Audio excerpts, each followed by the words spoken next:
Hello students, welcome to physics mantra.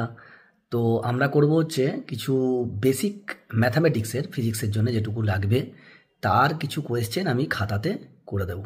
কারণ তোমরা সবাই জানো আমি একটু বাইরে আছি, তো আমার কাছে খাতা পেন অ্যাভেলেবেল আছে। তো চলো দেরি না করে স্টার্ট করা যাক। দেখো, তোমাকে এখানে বলছে integrate the function with respect to x বলে এই ইন্টিগ্রেশনটা তোমাকে দিয়েছে।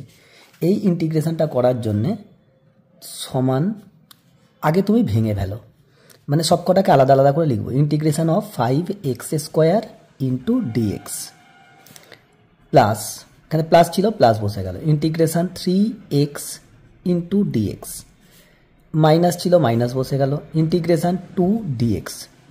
মানে কি আমরা এগুলো কাঁঠালের মতন ছাড়িয়ে দিলাম, সে কাঁঠাল খেলে ছাড়িয়ে নিতে হয় না, সেরকম ছাড়িয়ে নিলাম। নাও 5 ইজ মাল্টিপ্লাইং উইথ x², 5 তো কনস্ট্যান্ট, 5টা বেরিয়ে চলে গেল।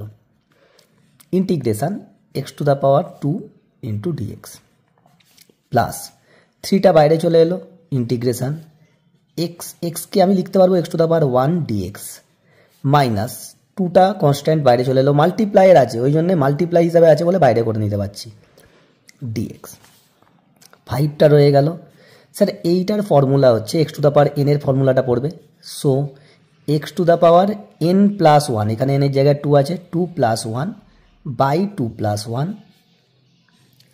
ব্র্যাকেট ক্লোজ প্লাস 3 ইন্টু, আবার দেখো x⁻n এর ফর্মুলা, n এর জায়গায় 1 আছে, x⁻1+1 by 1+1 minus 2 integration dx হলে কি হয়, শুধু x হয়ে যায়।